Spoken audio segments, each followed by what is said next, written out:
काँग्रेस प्रदेशाध्यक्षांनी टिपू सुलतान आणि शिवरायांच्या तुलनेवरनं वादंग सुरू झालाय। भाजप आणि काँग्रेस सामने सामने आलेले असताना या वादामध्ये मालेगावातील उपमहापौरांना मात्र यातून बळ मिळालंय। टिपू सुलतानचा फोटो पुन्हा कार्यालयामध्ये लावण्याचा निर्धार त्यांनी व्यक्त केलाय। टिपू सुलतानवरून राज्यात राजकीय वादंग। भाजप काँग्रेस आमने सामने, मालेगावात ही पडसाद।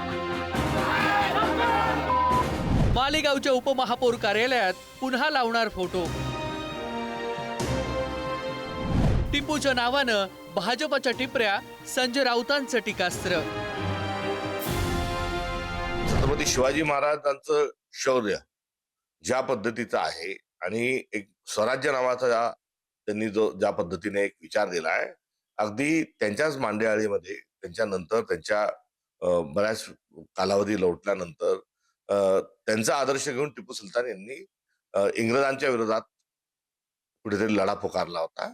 त्यांनी कधीही कुठल्याही विखारी विचारांना त्यांनी जवळ केलं नाही। तर एक शौर्याचं लक्षण म्हणून टिपू सुलतानांना आपण शिवाजी महाराजांच्या समकक्ष बघितलं पाहिजे। काँग्रेस प्रदेशाध्यक्षांनी म्हैसूरच्या टिपू सुलतानला शककर्त्या शिवरायांसोबत नेऊन बसवलं आणि राज्यात वादंग सुरू झालाय।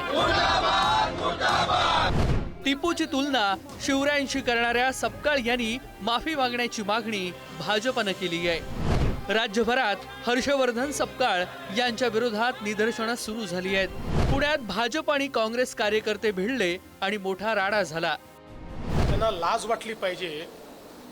टिपू सुलतान सारख्या नराधमाची तुलना छत्रपती शिवरायांशी करण्याचं जे त्यांनी काम केलेलं आहे अतिशय निंदनीय आहे। सामान्य रयतेचं राज्य तयार करणारे छत्रपती शिवराय होते आणि त्याच वेळी हजारो लाखो हिंदूंची हत्या करणारा टिपू सुलतान, याची तुलना करून दोघांनाही सारखा सन्मान द्या म्हणणं यापेक्षा जास्त लांगुल चालन, जोडे चाटणं हे या जन्मात मी बघितलेलं नाही। टिपू सुलतान आणि छत्रपती शिवरायांची तुलना केली याबद्दल त्यांनी माफी मागितली पाहिजे। दुसरीकडे टिपू सुलतानच्या नावानं भाजप राजकारण करत असल्याची टीका काँग्रेसकडून करण्यात आली आहे। वंचितनं देखील याच मुद्द्यावर भाजपवर शरसंधान केलंय। पंचनामा करण्याची भारतीय जनता पक्षाची ही जुनी सवय आहे। आंदोलकांना आमच्या कार्यालयात गेल्यानंतर गोविंद पानसरेंनी लिहिलेलं शिवाजी कोण होता हे पुस्तक सप्रेम भेट देण्याच्या अनुषंगानं आमचे ठिकठिकाणचे कार्यकर्ते हे तिथे सक्रिय आहे आणि हे करत असताना भारतीय जनता पक्ष, राहुल सोलापूरकर, कोरटकर, कोश्यारी या आपल्या दप्तरी पदरी ठेवलेल्या सर्व लोकांना शिवाजी महाराजांचा बद्दल अपशब्द वापरण्याकरता यांनी मुद्दाम पदरी ठेवलेला आहे का, असा देखील एक प्रश्न या निमित्ताने उपस्थित होतो। हिंदू आणि मुसलमान करण्याची भूमिका ही सातत्यानं भाजपची राहिलेली आहे आणि याच्या आधारावरच त्या पद्धतीचं राजकारण करून आपली राजकीय पोळी शेकण्याचं काम जे भाजप करते आहे आणि शाहू फुले आंबेडकरांच्या महाराष्ट्रामध्ये द्वेषाचं राजकारण करण्याची भूमिका जी भाजपने सुरू केलेली आहे ती महाराष्ट्रासाठी भूषणावं नाही। टिपू सुलतानच्या अस्त्र हरवण्याच्या ह्याच्यामध्ये पेशवाई जॉईन झाली होती। आता मी कोण कोण जॉईन झाले हे सांगत नाही, पण आता हा इतिहास माझं आव्हान आहे मुख्यमंत्र्यांना की कृपा करून जरा इतिहास वाचा आणि तोही कोणाचा तर RSSनी लिहिलेल्या कार्यकर्त्याचा इतिहास वाचा, तर अशी स्टेटमेंट्स मुख्यमंत्री करणार नाहीत असं मला वाटतंय। ठाकरेंच्या शिवसेनेनं देखील यावरून भाजपला धारेवर धरलंय। संजय राऊतांनी थेट या वादाला क्रिकेटच्या मैदानात ढकललं। टिपू सुलतान हा भारतातला असला तरी त्याच्या शौर्यामुळं पाकिस्तानात त्याला एक नायक म्हणून ओळखलं जातं। पाकिस्तानमध्ये तो एक पूजनीय योद्धा आहे, त्यामुळं टिपूला भारतीय मुसलमानांनी नायक मानणं ही सर्वस्वी चूक आहे। भाजपनं राजकीय फायद्यासाठी अनेकदा टिपूचा गौरव केला आणि आता भाजपनं आपल्या फायद्यासाठी टिपूची कबर खणली आहे, पण त्या कबरीत तेच पडलेत। मुंबईतील रस्त्यांना टिपूचं नाव द्यायचा प्रस्ताव भाजपचाच होता। विद्यमान महापौर रितू तावडे त्याच्या साक्षीदार आहेत। तरीही टिपूच्या नावानं त्यांचे टिपऱ्या बडवणं सुरूच आहे। निर्लज्जम सदा सुखी।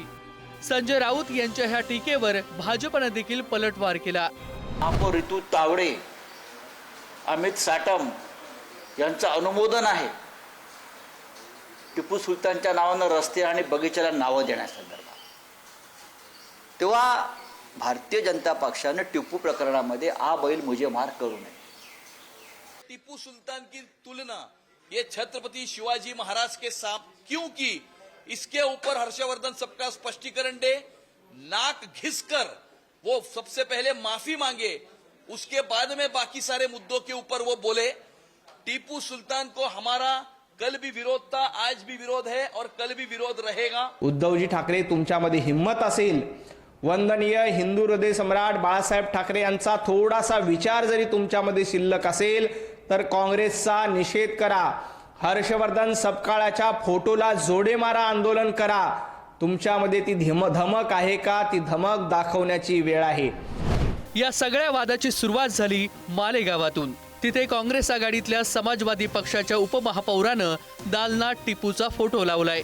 आक्षेपानंतर तो फोटो हटवण्यात देखील आला. मात्र हर्षवर्धन सपकाळ यांनी केलेल्या वक्तव्यानं त्यांना बळ मिळालं आणि कार्यालय दुरुस्तीचं काम पूर्ण झाल्यानंतर पुन्हा टिपूचा फोटो लावू अशी घोषणा देखील त्यांनी केली आहे. टिपूचा फोटो लावला तर जन आंदोलन उभारण्याचा इशारा भाजप, शिवसेना आणि हिंदुत्ववादी संघटनांनी दिलाय.